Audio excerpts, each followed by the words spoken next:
Hello, good afternoon, everyone. Today, I think it is the first panel of TÜRKİYE Pavilion, and it's an honor for me and all the participants to host this session.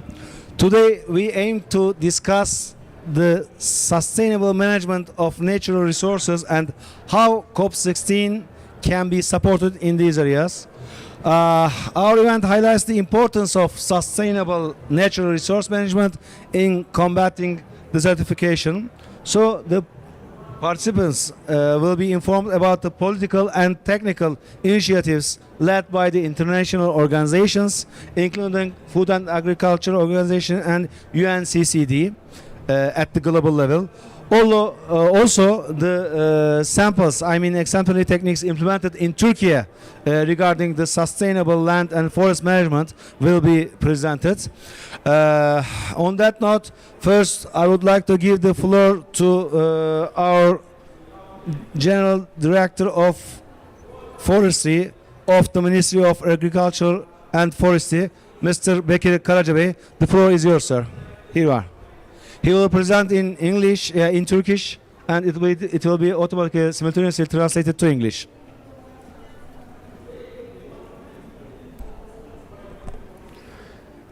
Evet, Sayın Genel Müdürüm, çok değerli başkanım, çok değerli katılımcılar, hepinizi şahsım ve Orman Genel Müdürlüğü adına saygıyla selamlıyorum. Evet, 16. Taraflar Konferansı gibi uluslararası işbirliğinin ön planda olduğu bir platformda sizlerle birlikte olmaktan, sizlere hitap etmekten büyük bir memnuniyet ve mutluluk duyduğumu ifade etmek istiyorum. İngilizceye çevriliyor mu aynı anda? Çevriliyor. Tamam. Peki. Bugün burada bulunmak sadece çölleşme, arazi bozulumu ve kuraklıkla mücadeledeki kararlılığımızı ifade etmekle kalmıyor. Aynı zamanda gezegenimizin geleceğini koruma sorumluluğumuzun bilincinde olduğumuzu da aynı zamanda gösteriyor. Türkiye, orman varlığını artırmada ve sürdürülebilir şekilde yönetme konusunda dünyaya örnek teşkil eden ülkelerden biridir. Bugün ülkemizin %30'unu orman alanları oluşturmaktadır ve bu oranı daha da artırmak için kararlı adımlar atmaktayız. Orman Genel Müdürlüğü olarak yürüttüğümüz kapsamlı çalışmalar sayesinde son 20 yılda ülkemizde erozyondan etkilenen 1,16 milyon hektardan fazla alanı rehabilite ettik. Topraklarımızın korunması adına hayata geçirdiğimiz erozyon kontrol projeleriyle yıllık erozyonla taşınan toprak miktarını 500 milyon tondan 113 milyon ton seviyelerine indirdik. Hedefimiz bu miktarı daha da aşağıya çekmek. Ağaçlandırma çalışmalarımızda bu başarıda öncü ve önemli bir rol oynamaktadır. Sadece 2023 yılında 546 milyondan fazla fidanı toprakla buluşturarak hem doğanın kendini yenilemesine destek olduk, hem de iklim değişikliğiyle mücadelede önemli bir katkı sağladık. Son yıllarda bozuk orman alanlarını iyileştirme ve yeni ormanlık alanlar oluşturma konularında dünya çapında örnek gösterilen ülkeler arasında yer aldık. Yapmış olduğumuz çalışmalar uluslararası otoritelerin istatistiklerine de yansımış durumda. Ülkemiz dünyada Birleşmiş Milletler Gıda Tarım Örgütü FAO'nun verilerine göre 2020 Küresel İklim Değerlendirme raporuna göre orman varlığını artıran ülkeler sıralamasında dünyada 6. Avrupa'da ise ilk sırada yer alıyor. Türkiye orman varlığı bakımından 46. sıradayken 27. sıraya yükselmiş durumda. En çok ağaçlandırma yapan ülkeler sıralamasında ise Avrupa'da 1. sırada, dünyada 4. sırada yer alıyor. Bizler büyük çabalar sonucunda ortaya çıkan bu kazanımların küresel anlamda daha büyük çevre sorunlarının da önüne geçeceğinin farkında ve bilincindeyiz. Ormanlarımız sadece karbon yutakları ve toprak koruma işlevleriyle değil, aynı zamanda biyolojik çeşitliliğin korunması açısından da kritik bir role sahiptir. Türkiye 3 farklı biyocoğrafik bölgeye ve bunların geçiş zonlarına Avrupa, Sibirya, Akdeniz ve İran-Turan biyocoğrafik bölgelerinde yer alıyor. Yayılan ve eşsiz bir ekosistem çeşitliliğine ev sahipliği yapmaktadır. Tüm bu özellikleri de iki kıta arasında köprü vazifesi ülkemize küçük bir biyoçeşitlilik adası olma özelliği kazandırmıştır. Orman Genel Müdürlüğü olarak bu zenginliği korumak adına özel koruma alanları tesis ediyor, nesli tehlike altındaki türlerin yaşam alanlarını genişletmek için projeler geliştiriyoruz. Çalışmalarımız yalnızca orman ekosistemlerinin korunmasıyla sınırlı değil, İnsan ve doğa arasındaki bağın güçlendirilmesi adına kırsal toplulukları desteklemek için çeşitli projeler yürütüyoruz. Orman köylülerimizin ekonomik ve sosyal kalkınmasını desteklemek amacıyla gelir getirici türlerle birlikte tarımsal ormancılık uygulamalarını yaygınlaştırıyor, tıbbi ve aromatik bitki bahçeleri kuruyor ve gelir getirici türlerin yaygınlaştırılmasına öncelik veriyoruz. Bu kapsamda 2023 yılında yaklaşık 20.000 aileye ekonomik katkı sağlayacak projeler gerçekleştirdik. Kırsal kalkınma projelerimiz yalnızca geçim kaynaklarını iyileştirmekle kalmıyor, aynı zamanda ekosistemlerin sürdürülebilirliğini de destekliyor. Bu entegre yaklaşımlar doğayı korumak ve topluluk refahını artırma hedeflerimizi birleştiren güçlü bir araçtır. İklim değişikliği insanlık tarihindeki en büyük zorluklardan biridir. Bu mücadelede ulusal çabaların yanı sıra uluslararası işbirliği de kritik öneme sahiptir. Türkiye olarak COP16 kapsamında uluslararası işbirliği taahhüdümüzü bir kez daha teyit ediyoruz. Bilgi paylaşımı, yenilikçi çözümler geliştirilmesi ve küresel ortaklıkların güçlendirilmesi yoluyla çölleşme, arazi bozulumu ve kuraklık gibi zorlukların üstesinden birlikte gelebileceğimize inanıyoruz. Türkiye bu süreçte hem deneyimlerini hem de teknik uzmanlığını paylaşarak diğer ülkelerle işbirliği yapmaya ve küresel bir lider olarak dirençli, sürdürülebilir bir gelecek inşa etmeye kararlıdır.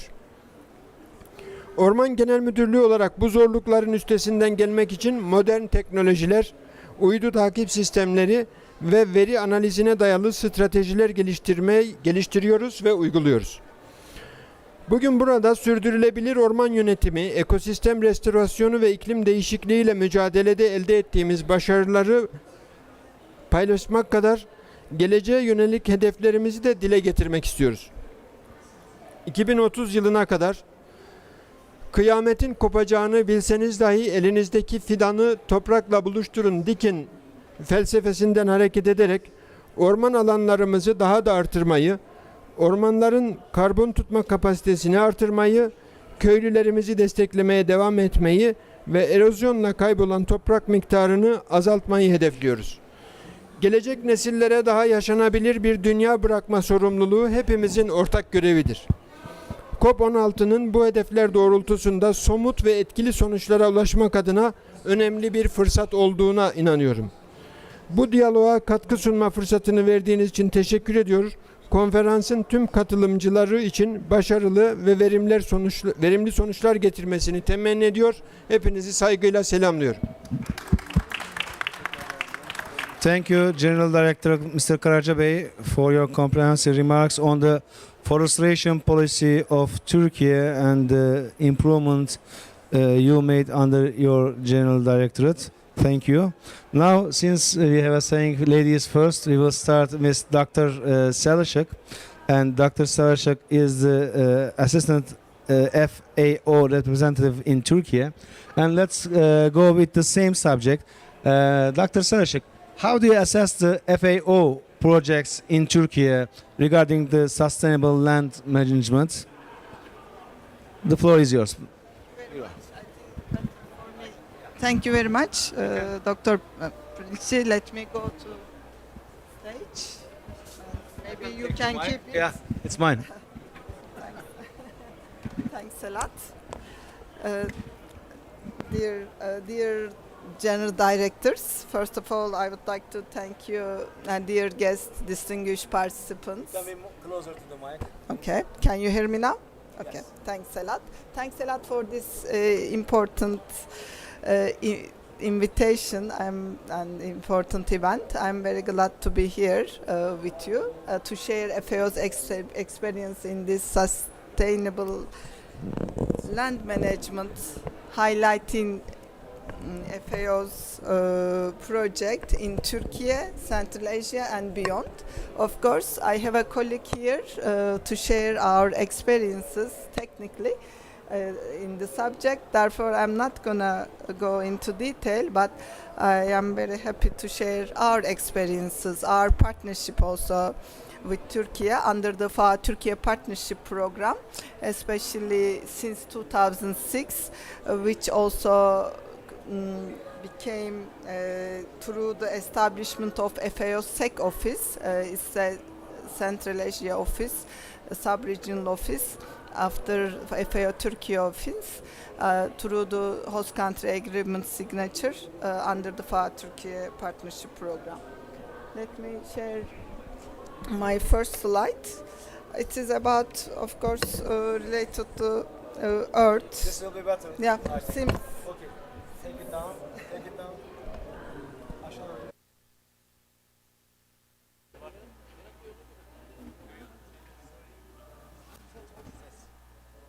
Ses. Under the climate change problem, we all know that lands are also important, and only 15% of the remaining terrestrial part is suitable for biomass production, and these areas also have several constraints. More than 10 million hectares of land, more than 3/4 of global land surface is suffering from severe land degradation. Around 40% of global soil suffer from severe soil nutrition deficiency, and salinity is another constraint on global soil. And of course, climate change is worsening all these limitations. And let me continue with the use of land resources, including soils, water, animals, and plants for the production of goods to meet changing human needs, while simultaneously ensuring the long-term productive potential of these resources and the maintenance of their environmental functions is one of the aspects of FAO's subjects, FAO's work, which we are working closely with our partners. SLM is simultaneously ensures the long-term productive potential of natural resources and maintains their environmental functions. I would like to share the principles of the sustainable land use and management with you. And of course, it is related to water sources, land resources, and plant and livestock and production. But there are 4 principles of SLM, which one of them is targeted policy and institutional support, and second is the land user driven and participatory approach, and third is the integrated use of natural resources on farms and at the ecosystem scale, and the fourth one is the multi-level, multi-stakeholder involvement and partnership at all levels, and including land users, technical experts, and policy makers. Actually, participatory approach is now the essential part of our work. Without involvement of all stakeholders, all participants who have role in the specific subject, whatever we do, we cannot achieve our goals. Therefore, not to leave anyone behind, we have to work together. FAO has recently adopted the 4 betters approach. This is, I think, the starting point as FAO staff to contribute to sustainable development goals. FAO's main goal is the zero hunger, but it is of course not only the zero hunger. Then the other one is the gender equality, then clean water and salination, decent work and economic growth. Actually, FAO is contributing all of 17 sustainable development goals, but life on land is another one today which we are talking. Therefore, I think everyone is aware of the 15th sustainable development goal. For us, this for better is our now motto. Every day we are repeating. The for better approach, how we call it, better production, better nutrition, better environment, and better life, leaving no one behind. To achieve this for better, SLM is also important, is heart of this for actually, because without land, I don't think we can produce anything. Of course, you can tell me that we can produce products in the water. Maybe this is one aspect or subject. After many innovations, research and development, we manage, human rights managed to produce products, food in the water, adding some nutrients. But I think it is too costly, especially for the vulnerables, mainly living in rural areas. Therefore, still we need our land. Therefore, we need to protect our land. Therefore, we need to fight against land degradation, erosion. Then sustainable land management is the important subject that we should continue to provide our contribution. So, then what we do under our SLM-related programs as FAO. Of course, all the UN agencies are working on this subject and together with other related institutions, but our main partner at the country level is Minister of Agriculture and Forestry and also Minister of Environment, Climate Change and Urbanization. We work together through implementing different projects, through JEF-related funds or IPA-related funds, and also FAO-related funds. One important approach is farmer fiscal. What is farmer fiscal? Using the modality, directly bringing farmers at the field level together and exchanging their knowledge through each other. They are learning from each other. They are exchanging their knowledge, their bad experiences, good experiences, wrong knowledge. But then wrong knowledge are corrected by FAO's expert or the one who are trained as under the training of trainers courses. Then they are correcting this wrong knowledge and then they are correcting at the direct field level.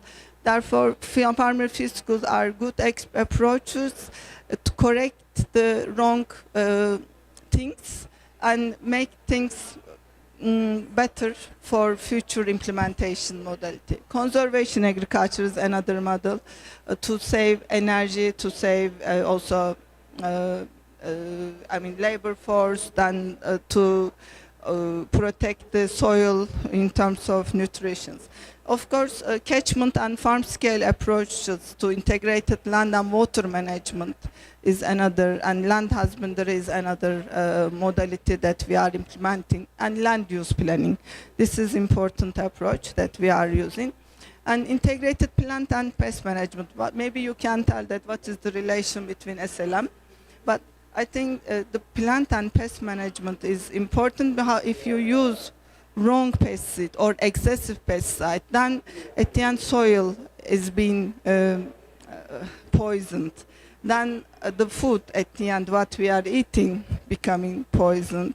Therefore, if you remember our for better better production, we have to take care of proper plant and pest management. Therefore, we have to implement good agriculture practices. Sustainable forest management. Today we discussed about the forest management modality in our previous session, and I think for carbon sequestration, carbon sink, this is important. And integrated land resource planning strategies through SLM approach tools, these are the important models. Let me come to what we are doing in Turkey, because I'm chair, he's looking at my eyes. Not to talk too much. Yes, yes, I understood. Okay. We have a program under TÜRKİYE, Türkiye FETÖR program. I already mentioned for Türkiye Partnership Program in the region.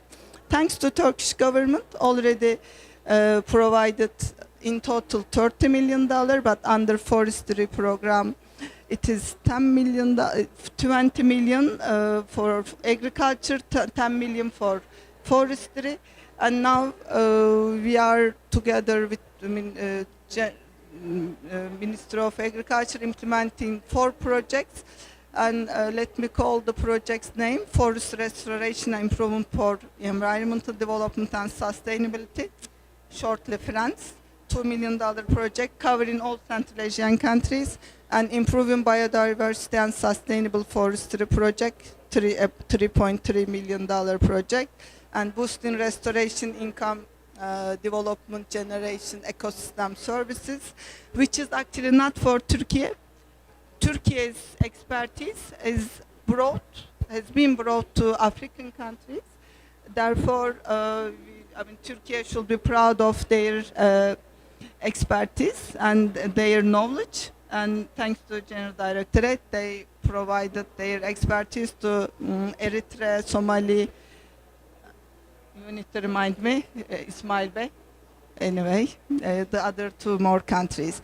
But now another important project is forest fire management project. This is also related to SLM. I'm not going to talk too much about our Türkiye Partnership Program, but I think this is the most important program, sharing experiences with other countries. Although the budget is small, but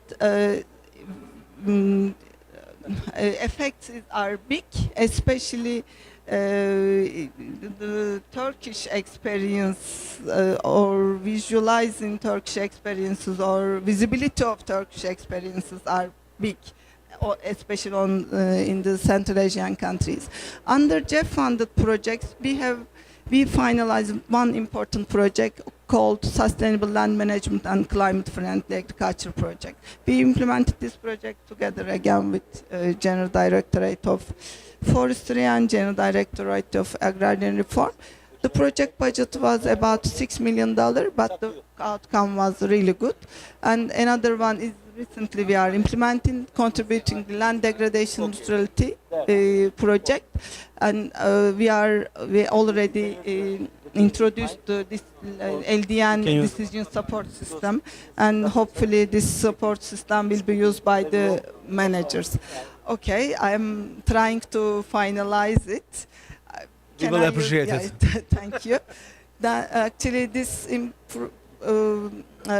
Actually, at the end of all these projects, what we did, rehabilitation of degraded forests, climate-friendly agriculture practices. We introduced climate-friendly agriculture practices, strengthened the capacity for sustainable land management. And through this, we managed to enable environment, development of decision support system, achieving LDN on the ground, upscaling and monitoring of the LDN. These are the achievements you can see. We established a honey forest. I think this is also this can be called as carbon sink area. I just learned it. This is a new terminology for me, sink, carbon area I was calling before. So thanks to colleagues to teaching me. Now let me go to another one quickly on the France FTPP projects. But these are the important ones that I mentioned already, but as I mentioned, enhancing the capacity of Turkish International Forest Training Center, I think will be good one to share Turkish experiences with other countries. Then this training center become international. Although the name already is international, I think with the capacity improvement, it will be international, and the Turkish experience will be shared with many countries, not only with Central Asia. So at the end of all these approaches, what we are using as FAO, we use the training, we use the coaching missions, networking. Of course, we do through Farmer Field School. We share our experience directly with farmers, and at the end, everything is shared through communication and outreach activities. And of course, FAO, what FAO does, publicates whatever has been produced. I think the reports are the outcomes of each project and used by everyone officially. Therefore, our follow-up projects bring another opportunity, sharing our experiences with partners. So I have many things to share it, but I think I already finished. Beyond the lines. Thank you very much for listening me. You're welcome. Thank you very much, Dr. Sarashık. I will not ask your age, but happy birthday, and we wish you healthy and wealthy years. Thank you very much. Today is her birthday, and he preferred to join us.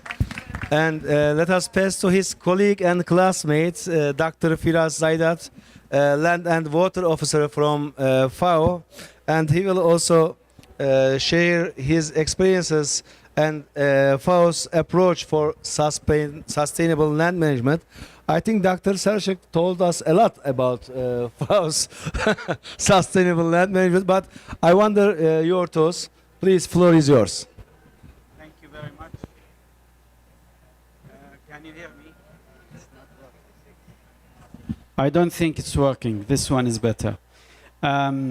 First of all, good day to everyone. I wish to thank, of course, the host country for organizing this COP, and then second, to thank the government of Turkey for organizing this important event to talk about sustainable management, sustainable land management and integrated land use planning, and how it is linked to land degradation.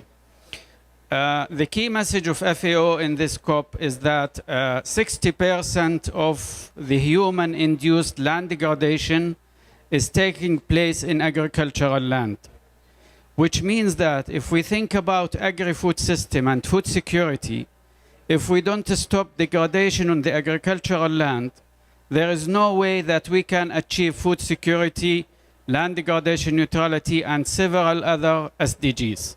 So the idea here is that how do we work together to reduce the degradation of agricultural land? Of course, within the landscape, within the ecosystem that this agricultural land persists, we have to think about how to conserve agricultural land together with the ecosystem that the environment is also producing multiple benefits.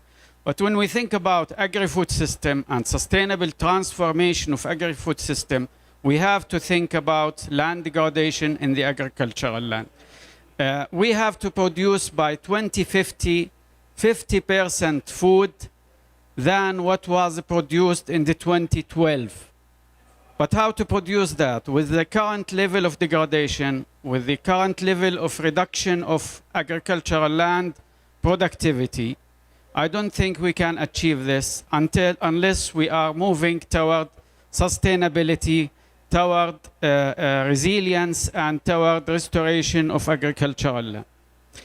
Let's start by putting these facts, and to know that 95% of our food is coming from land. So we are all concerned about land degradation.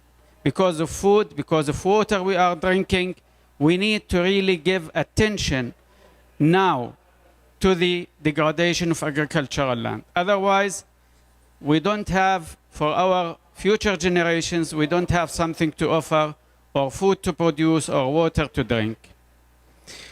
Here we are looking at the degradation figures, where we find that agricultural land made of rangeland, pasture land, and cropland taking 60% of the land degradation. And the rest is mostly in forest and agroforestry areas, and very small proportion of the human-induced land degradation is happening in other land, which means that our food system is in danger.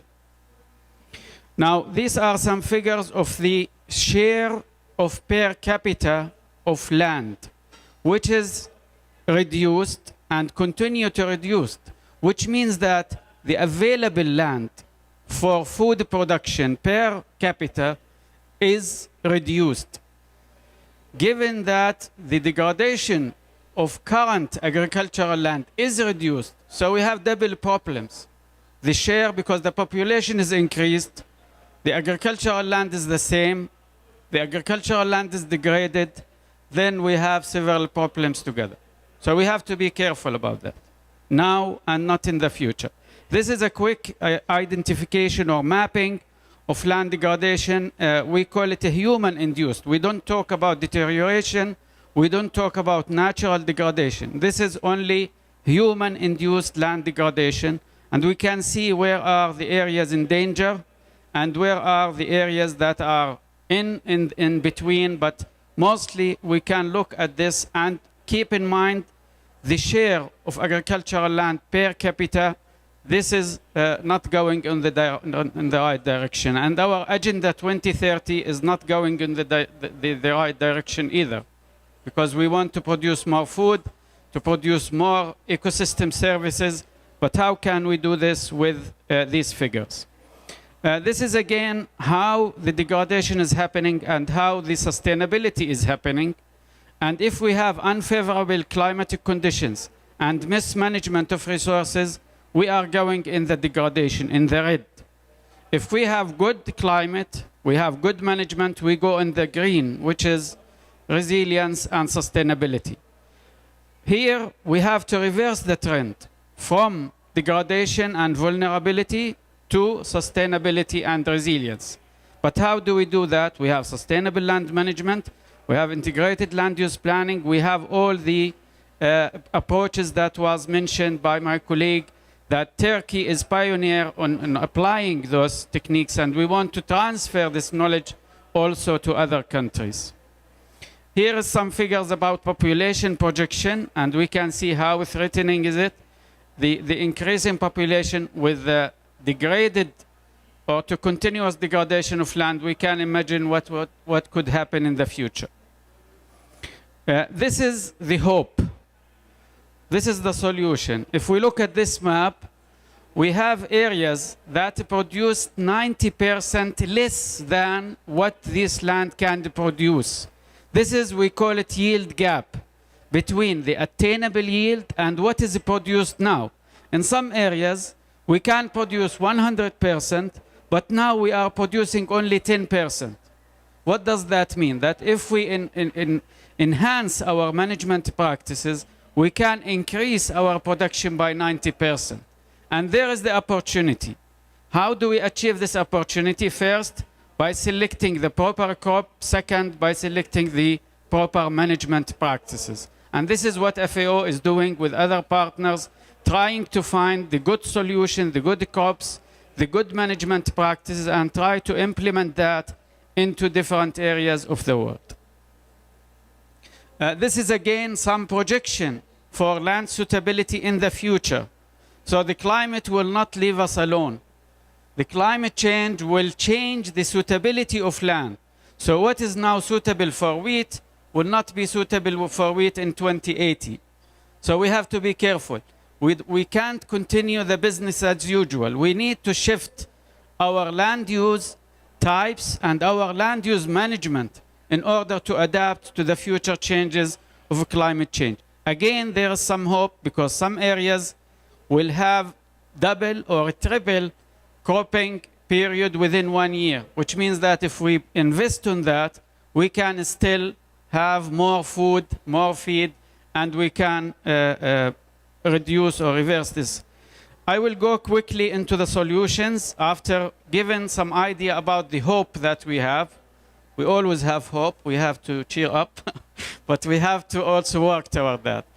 First, immediate action is the scaling out. How do we scale out good practices to large areas, to include more communities, more people, more areas under sustainable management practices? We have the answer for this with mapping the potential area, with the practices that we can implement, etc.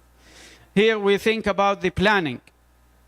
is very important. The land use planning, integrated land use planning, is very important because we need to look at the COP, we need to look at the management, and to work with the communities to make sure that they are implementing the right thing for themselves and for the environment.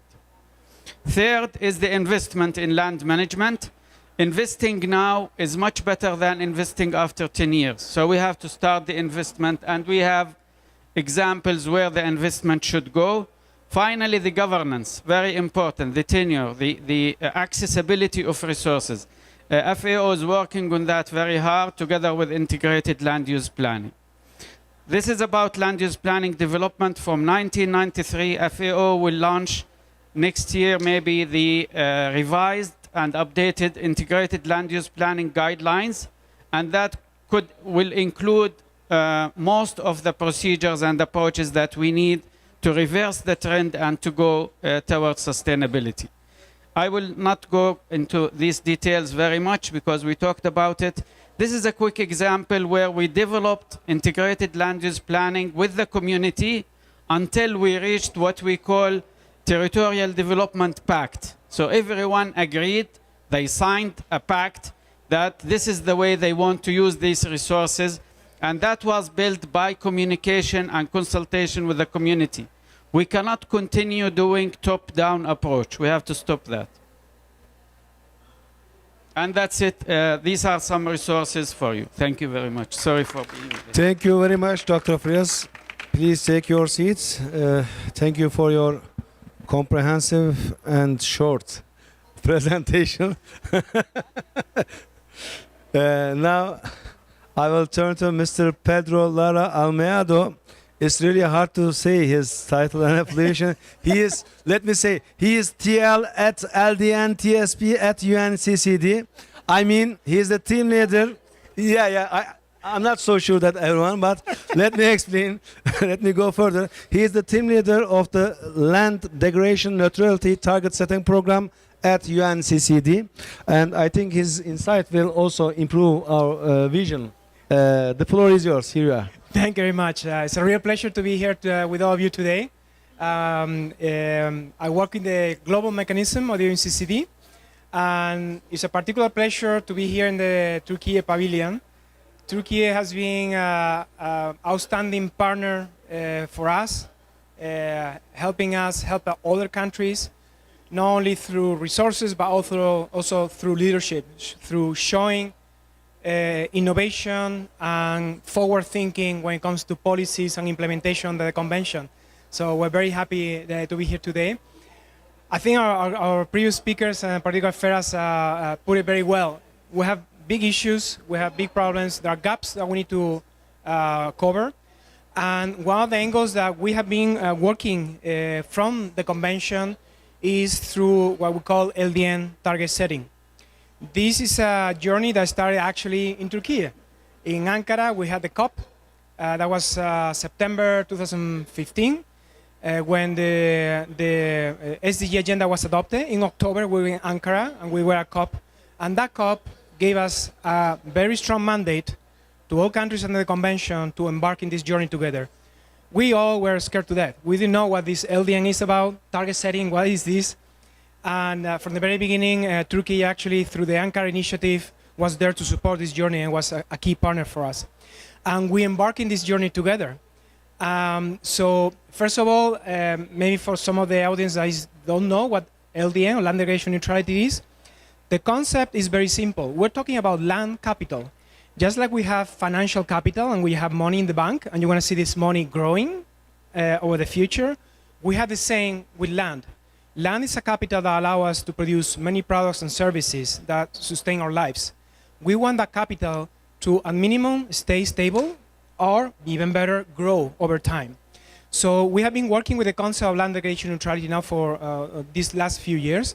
And the way we see it in the convention is an integral part of SDG 15.3, but also one of the SDGs that can generate multiple co-benefits. So when a country is setting policies on LDN or implementing LDN projects, it's not just about land degradation or drought or desertification. We are generating co-benefits in terms of food security, water security, conserving biodiversity and ecosystems, mitigation, adaptation to climate change. So it's one of the SDGs that if you invest in it smartly, you can generate many multiple benefits. And that's a powerful aspect of LDN for us. So something I like to always remember when I speak about LDN is about something we call the response hierarchy. When people approach the concept of LDN, we want people to think first and foremost on actions that can avoid land degradation in the first place. So, as we know, avoiding land degradation is always cheaper and more effective than causing land degradation and having to fix it after. So think of ways that you can avoid it in the first place. That's much more powerful. When it's something, there is already something ongoing causing damage and you cannot stop it, well, let's think about how we can reduce the negative impacts. How can we mitigate negative aspects of it? And when the damage is already done, we need to restore. That's the last area about reversing land degradation. But the focus should always be both in policy and implementation in trying to avoid it in the first place. Now, globally, the LDN target setting program has been honestly a big success thanks to the leadership of countries that have participated in this process. As I mentioned, it's been ongoing since 2015. As of today, we have 131 countries that have engaged in this on a voluntary basis, and 112 countries already have the LDN targets that they articulate based on base available data. So overall, great success, big uptake from countries showing the leadership. Where does this process fit in the global overall ecosystem restoration agenda? Where it's actually, as you see here in the graph, is the single most multilateral process generating commitments to restore land. In 2020, there was a global assessment, and they calculated that LDN targets, through LDN targets, countries are committing to restore around 450 million hectares. Well, this COP, we're releasing a new global assessment that is actually bringing this number to 600 million. And this, again, is in complementarity of additional commitments to restore land and improve land sustainable land management that are included in the other processes, like the NDCs in climate change, the NBSAPs in biodiversity, and Bond Challenge for ecosystem restoration. Now, what are LDN targets, nevertheless? What is this concept we're talking about? I mean, for us in the convention is the day-to-day thing, but maybe for some of you, this is new. So very simply put, LDN targets are voluntary and not legally binding policies that countries define to achieve land degradation on a specific time frame on a specific territory. Now, they do this on base available data on biophysical indicators. So it's not any kind of regular policy. We're talking about data-driven policy. And this is very important, that data and best available data is used to drive and set these policies. Each of the targets that countries set should always be responding to a specific land degradation trends that we have identified in countries. So for instance, if a country is losing the forest, there's a deforestation trend, we want those countries to set a target to tackle that deforestation issue. And usually what countries do is set an umbrella target on LDN, aiming to achieve LDN by 2030, for instance, and they complement this with a package of additional targets, which can be done or defined at subnational level. Often they are cross-sectorial. There could be specific targets for agriculture, for forestry, but we also have targets that are kind of policy targets, strengthening specific government institutions that can help us bring things together more effectively. All these fits under LDN targets. So it's a very wide area of work that countries can use for defining powerful policies. Now, this is just an example of LDN baselines that are done using best available data. We use 3 biophysical indicators: land cover change, land productivity dynamics, and soil organic carbon. So if you have one specific pixel of your territory where any of these indicators is going down, that means that you have some form of degradation happening there. And when they combine all this data, they come to calculate SDG indicator of 15.3.1 on what is the total percentage of land that is degraded in your country. And they define this on a map. So this is very important because we can bring this on the territory and know exactly where is land degradation happening on the ground. Now, I'm just giving here some example of these LDN targets so you can visualize this and how these LDN targets link to the efforts that countries are putting in place for promoting sustainable land management coming from different angles. So, for instance, this example from Barbados, they have this umbrella target to achieve LDN by 2030, but they have additional sub-targets. So, for instance, they say that by 2030, the area of land in a specific national park has improved and has increased by 5% relatively to their baseline. So this is a target linked to conservation of ecosystems, for instance, and biodiversity. They have another target talking about achieving land in areas that are important for food production and agriculture. This one is more linked to a specific sector, agriculture, and linked to food security as an overall goal. And we have other target here, for instance, linking to expanding the areas of tree cover zones in the country, linked to the forestry sector. So as you see, there are targets that you can bring to whatever your priority areas of action is in your country. I'm bringing you another example here from Panama, where you can see how different countries are looking at this. Panama, again, has an umbrella target, but they also have specific ones to, for instance, increase the forest cover by 26% by 2030, or reducing a loss of forest, in particular a specific area of 18,000 hectares that are being changed to grassland and other land uses. So this one is focused on forest reforestation. The second one focused on forest conservation. They also have a specific target on land productivity, looking at the areas of agriculture that can be improving, like Farah said earlier. There's areas where countries can improve the production systems that are more sustainable and they can increase the productivity. Here is Panama setting a target for that. Other examples I want to bring here, for instance, the case of Lesotho. This is a new area of work that we're working with countries to support and to put these countries on a map. So in black you have the boundaries of Lesotho. Each of those red polygons is one target of LDN of Lesotho. So Lesotho has made the effort not only defining policy, but putting them on a map. This is very important because it allows us to make these policies more actionable. Know where it's targeting, what is happening, and when you cross this to the areas where the country is implementing projects, then suddenly you have a very powerful full picture of where you are acting, where you have gaps, where your priorities to intervene. For us in the global mechanism, something that is very critical and very important is that we don't stop at policy. Policies are very important, that the driver, but if we don't link it to financing and implementation, we're doing absolutely nothing. So this is how, from our side, we are supporting countries beyond policy development in also developing proposals for projects and programs that countries can bring to financing. We have a global portfolio. We have now a number of projects approved that are mobilizing now almost $1 billion. And if the additional projects that we have in the pipeline were to be approved soon, we will be reaching almost $3 billion. So, and this is just what is being supported by the global mechanisms. There are many other partners like FAO, like UNDP, other agencies that are also contributing to this effort of countries mobilizing resources to where is needed for implementation. And this is just an example of a couple of countries, for instance, in the region that I often work, which is Latin America and the Caribbean, where we have specific projects that were dedicated for LDN implementation in Bolivia and Colombia and Venezuela, etc., where you can see, in this case, they were targeting JEF financing, but we also work with other financing windows like GCF, Adaptation Fund, etc.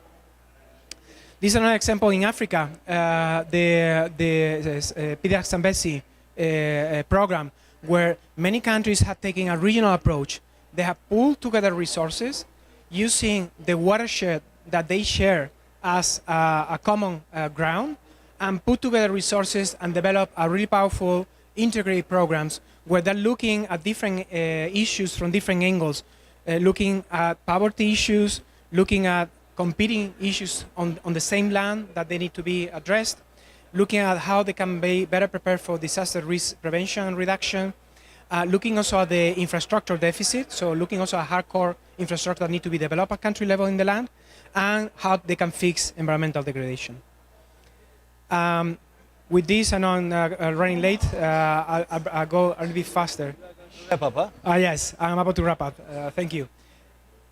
We are now, I told you we have 112 countries with targets. Now we are embarked in the second phase of this program.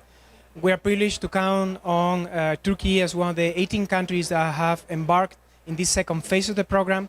We're trying to raise the bar of implementation in the convention with this program and asking countries, can you strengthen those targets? Can you raise the level of ambition? Can you put those targets on a map? Can you make better policy coherence with biodiversity and climate change actions and policies? And this is what we're calling LDNTSP 2.0. And we did a call, selected 18 countries. We have the 18 countries that we've been selected here. And we're looking forward to what new scope this will open for the convention moving forward. Thank you very much. Thank you. You can pass to him. Thank you. Thank you, Mr. Pedro Lara Almado. Now I think the people who are not familiar with the LDN TSP are familiar with the subject. And now we have a presenter coming from the General Directorate of Forestry, the Ministry of Agriculture and Forestry of the Republic of Turkey. And since we start with the General Director of Forestry, Mr. Bekir Karacabey, we will end this session as a sum up with Mr. Gökhan Ervan, engineer from the same General Director. I think he will wrap up in 10 minutes. He will sum up. He will put all the things in one nutshell. The floor is yours. Here you are. Thank you, Chair. It's a pleasure to be here, dear participants. And my presentation is going to be about the implementation of the afforestation efforts and the integrated basin rehabilitation projects in Turkey. It's okay now? Oh, okay. The General Directorate of Forestry is the leading public organization, the public entity in Turkey that implements the forest and ecosystem services such as afforestation, reforestation, and the integrated basin rehabilitation projects with 22 departments in the center, 30 regional directorates, and 12 forest research institutes with 44,000 staff members. Our forest assets is 23.4 million hectares now, the 30% of our country's area. Our target for the 2028 is 30.3%. Sorry. When we look at the distribution of the forested areas by the three species groups, almost half of our forest consists of the conifers. 30% of the broadleaves, and the rest of the 20% is the mix of the two. And we have more oak forests, like the 30%, Turkish red pine 20%, 22%, and after the third one, the black pine. Let's see the afforestation efforts. In 2023, approximately 546 million seedlings were planted across the area of 140,000 hectares. This is the pictures from the afforestation sites, after and before. Industrial plantations for the wood and wood production. There are key points in the industrial or commercial plantations. We use fast-growing species for the short rotation. Also, we use intensive silvicultural practices. Also, for the seedlings, genetic improvement is important. Here, we combined with the agro-silvopastoralism, with the industrial plantation. This is the aspen plantation. After 5 years after plantation, the local people can use the land to grow maize and corns. Then after that, they can use the land for the grazing after between 5 and 12 years. We do also the sand dune rehabilitations. Also, we use more than 30 different species. This is another dune stabilization pictures. It's from 2015 and 2020. same site from TÜRKİYE. The shelter belt afforestation for to protect our agricultural lands from the sand and dune storms. Green belt afforestation across the cities and villages. Green belt also. Also we do afforestation with the income generation species. Also we use like walnut, almond, olive, Dreventis, chestnut, bullberry and stone pine. Also we financially support the local people, forest villages. If they want to do afforestation with the income generation species, they can reimburse their expenses of the 65% of their expenses. Also, we establish a medical and aromatic plant garden, more than 30 different species. Roadside afforestation examples: socially oriented afforestation sites like mosques, school gardens, and cemetery gardens. Mine site rehabilitation or reclamation, after and before. It's from Istanbul.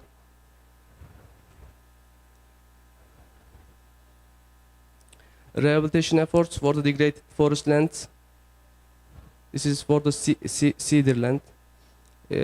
Collection of the cones and extraction of seed and seed. This is soil preparation. This is the sowing of the seeds of cedars. This is the first germination on the left, and on the right picture to show the first 1 year after the germination.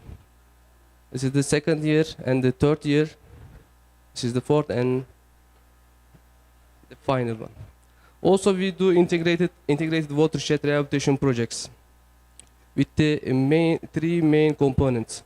The first one, the protection of the natural resources that I have been mentioning so far, with the restoration, afforestation, and the second one, the supporting rural populations and capacity building and trainings. And let's see, supporting rural population, what we do.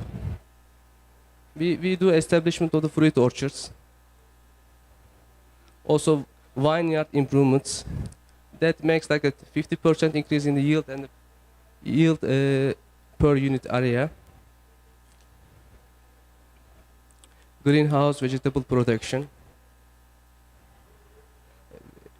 drip irrigation for the own farm, the water saving of the 2.5 tons per decade. Promotion of the energy efficient system, we support them like house insulation, solar panels and solar water heating systems. Modern agricultural technologies like milking machines, extraction of the walnuts, selections, stone collecting machines, honey extraction machines. Also production of the high value crops like strawberry and lavender. Improvement of the animal shelters that makes the, like 20% of increase in milk and meat production efficiency. Also development of the beekeeping. We support the beekeepers to give them like the honey. 27% increase in the honey protection that makes. Improvement of the irrigation infrastructure. Also we work together with the DSA, and special thanks to them from here. The last component of the integrated watershed rehabilitation project is to increase the vocational and capacity building. And we make the vocational training courses and the farmer irrigation programs. I think this is my last slide. Thank you for listening to me. Thank you, Mr. Ivan. Some says a picture says thousands of words, and I think those pictures, particularly about afforestation, means a lot for us, and it's a good sum up, I think. Dear participants, our session is over, but before ending the session, I would like to thank to Professor Kasım Yenigün for his hospitality and for organizing this event, the General Director of Combating Deforestation and Erosion. Thank you, Professor Kasım Yenigün, and thank you for your patience. I wish you all the best, and I hope that COP16 will bear fruitful results for our countries, for our region, and for whole the world. Thank you very much.